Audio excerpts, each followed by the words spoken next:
Hi, fans of high quality entertainment. Once again, I thought I would do a video that's a little more, hopefully funny in some spots at least. And, it's about my past. I have told this story in the past, but I thought I would revisit it. And, there's always some newer viewers that might not know this story. But I used to be a disc jockey at parties, at dances, weddings. And trying to think of the time, like the one thing about, in case you're young, I'm old. I'm 67. And the thing about the past is you do remember the past pretty well, but you don't remember certain years, like, because the years just seem to, fly by at some point. But I believe I started to disc jockey with the person at the top, Gary, my friend Gary, in the probably the probably about 1977, 1978.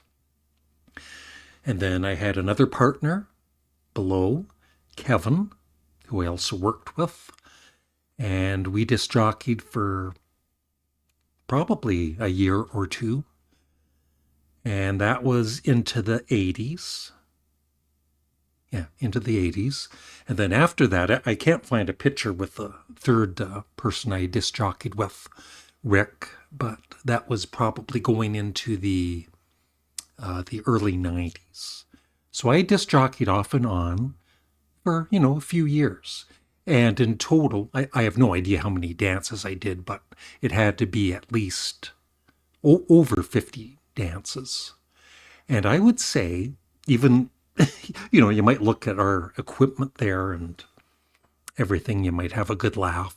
But we actually, I would say 95% of the time, the dances went really, really well for all three of the people that I disc jockeyed with.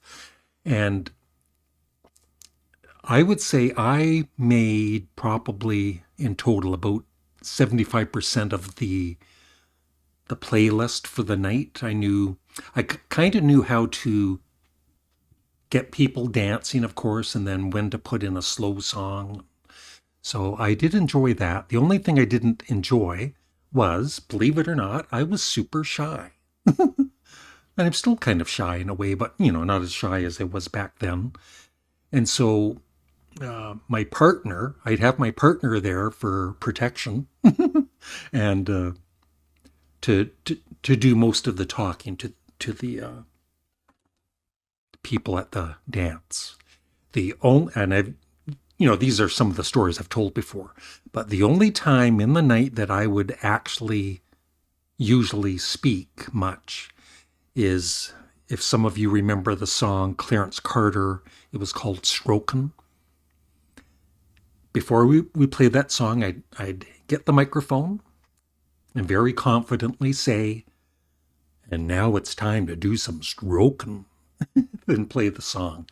So I wasn't shy saying that, but other than that, it's like I didn't want to, I just wanted to hide behind the the music. But, I love playing the music. Well, most of it.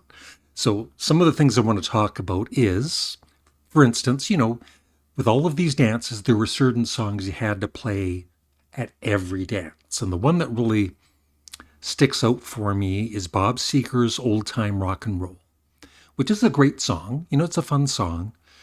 But when you are a disc jockey and you have to play that at every dance, and sometimes more than once, because people would want to hear it again. So I definitely got tired of that song. Even today, it's like, I don't want to hear it, even though I haven't really probably heard it in a good 20 years or more. And, we played Kenny Rogers. We mixed it up. We played country. We played slow songs. We played some, rock, of course, Michael Jackson, AC/DC. I loved, bands like Technotronic with Pump Up the Jam, those kind of dance songs, and CNC Music Factory. Billy Squire, The Stroke, M with pop music. I love that song. So yeah, 80, most of the time I enjoyed the music I was playing. And we would play, of course, Beatles and just, whatever was popular. The other thing I remember is some of you might remember Stars on 45, the very first album that came out.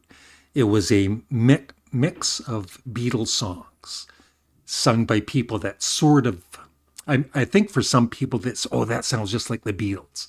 It didn't for me, but it was close enough that it sounded, pretty good. And so Stars on 45 was like this 15, 60-minute song, a dance mix of all these different Beatles songs. And what I loved about it was at the start of the song, one of the things the singers would sing is, "You got to beat the clock, you got to beat the clock," which was, of course, by Sparks. And so that was cool to kind of play Sparks at these dances. So we were called, my partner at the top, Gary, and I, so we're the ones that started it, and we called ourselves. And later, I think there was, we had signage and everything that actually looked better than that. Midnight Madness Machine. And so there you can see I'm, at that time, using a turntable and probably a tape deck. So it was vinyl records and tapes and, 45s. But we seemed to have enough music to, play for 2 or 3 hours. And like I said, there might have been 1 or 2 bad dances, and usually it wasn't because of us. And then with Kevin, we switched to CDs. So there was no more vinyl that we played. We might have played some, cassette tapes, but it was mainly CDs. And I remember when we switched over, there was another guy from work, Don was his name, D-O-N. And because we had CDs, he figured that they wouldn't, skip or whatever. So at one point, we're playing the dance, and he bangs on the table, and of course the CD skipped. He didn't think it would, and I got a little upset with him about that. And going back to Stars on 45, it's, like I said, a long song, like 15 minutes to dance to, but people loved it. But we were playing at a wedding, and the father of the groom, he was drunk, of course. That's the one bad thing about doing these dances, is there was alcohol involved. And I never drank. Just pop for me. He came, I guess he was getting cheesed off that the song was going on, and he didn't like it. Maybe he didn't like the Beatles. And so he came up and he hit, it was it was the vinyl record. He hit my turntable. I was mad. I got up. I stood up. I was going to fight him. I'd probably lose. But no, his family members got him and took him away. It's kind of embarrassing for the wedding party, right? That this idiot, didn't like a certain song. And, that's the other thing, trying to keep everybody happy. Like I said, we did a good job mixing it up because, you had to play some country music because some people like country music. You can't just, you got to play what the people like. But that being said, some people in the crowd wouldn't like country music, right? So rock and roll, so just try and keep everybody happy. Sadly, Kevin, who's on the bottom there, he passed away about 10 years ago. He ended up moving to the States, and he was in a motorcycle accident, and I don't know what happened there, but I think it might have had something to do, sadly, with alcohol, because there was a dance or two where it was uncomfortable for me because before the dance, Kevin would get loaded. So nothing nothing more fun than a partner who's drunk. But we somehow got through it. Yeah, I remember he actually was drunk. He was driving drunk to the dance, and so I didn't really speak to him much that night. And there's always things that you look back and oh yeah, I remember that. So at one point we were playing at a local Legion every Saturday, and it was good pay. That's the other thing too. Of course, one of the reasons I did it was pretty good money, but it's not the only reason I did it. I did it because I enjoyed doing it.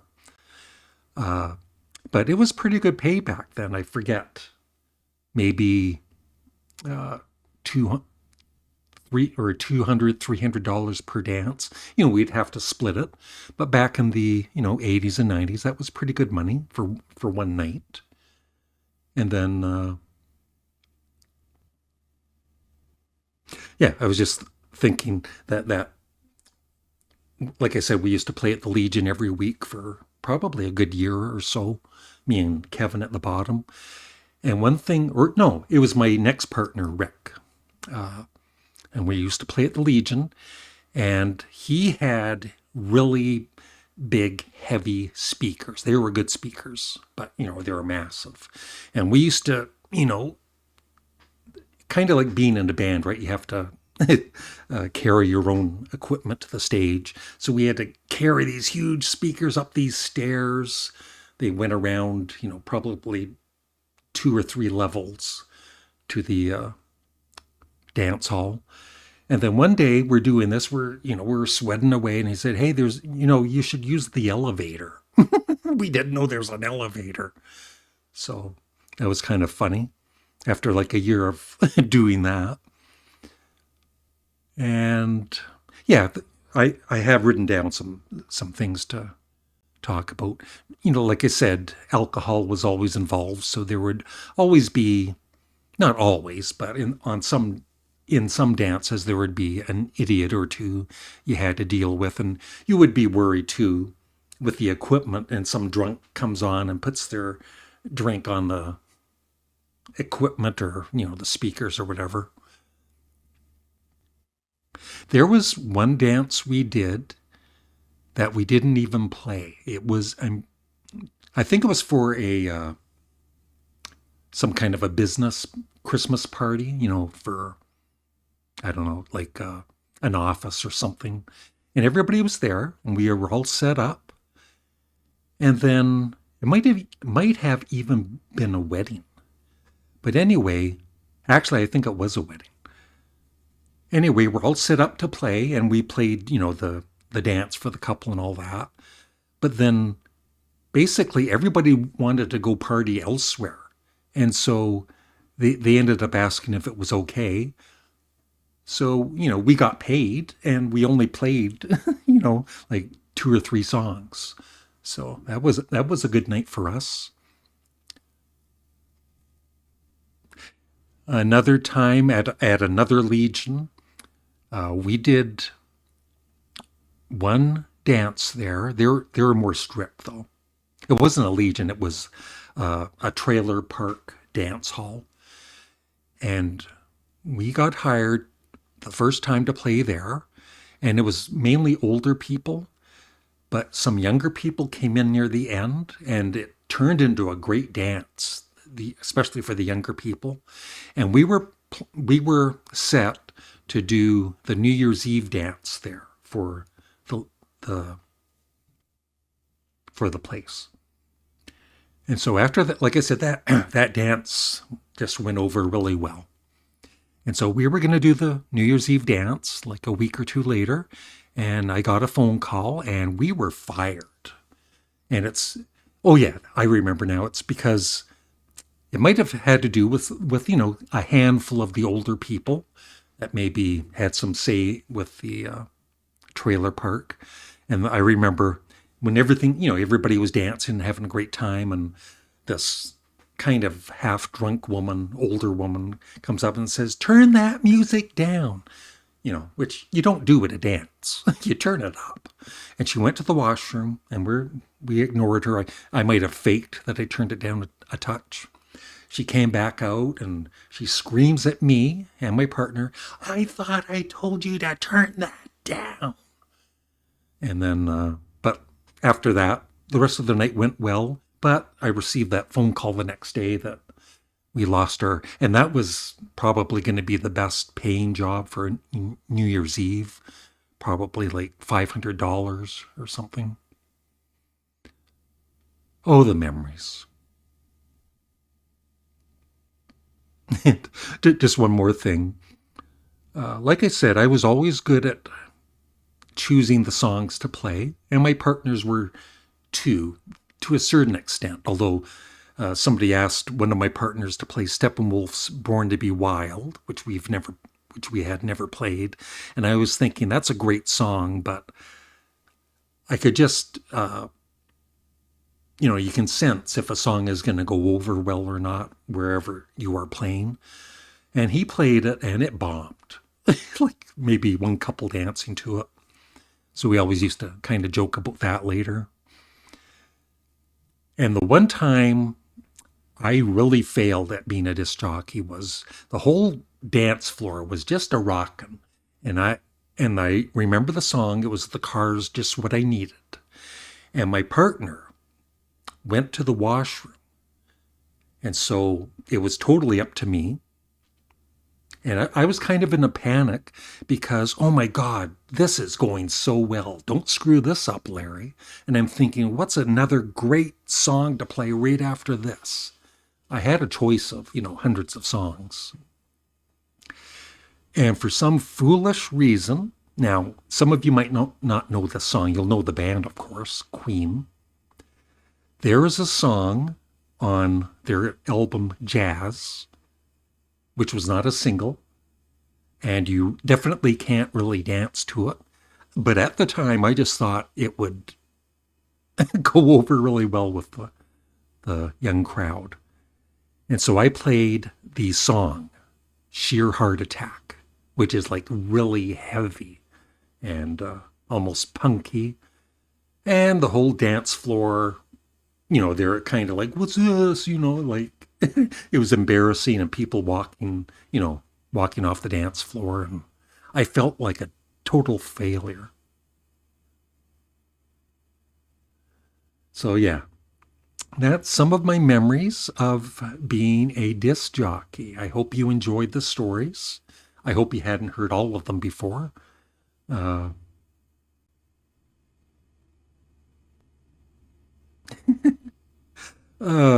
was almost not going to tell this story again, but I will.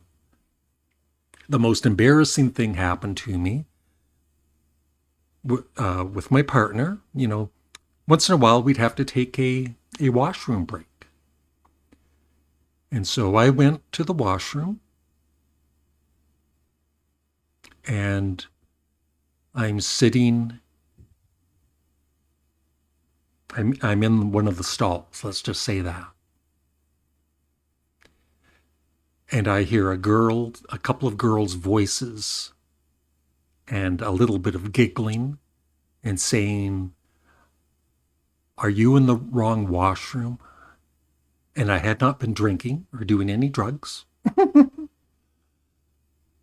But yes, I was in the female washroom.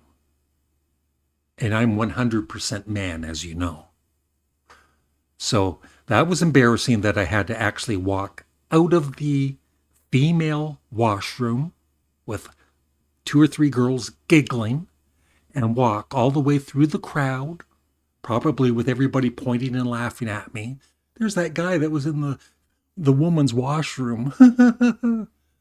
All the way, back to disc jockey for the rest of the night. But that's it. I'm done. I hope you enjoyed these stories. I'll tell you more if you want. Thanks for watching. Please remember to leave a comment below and like the video, and make sure you're subscribed. Bye.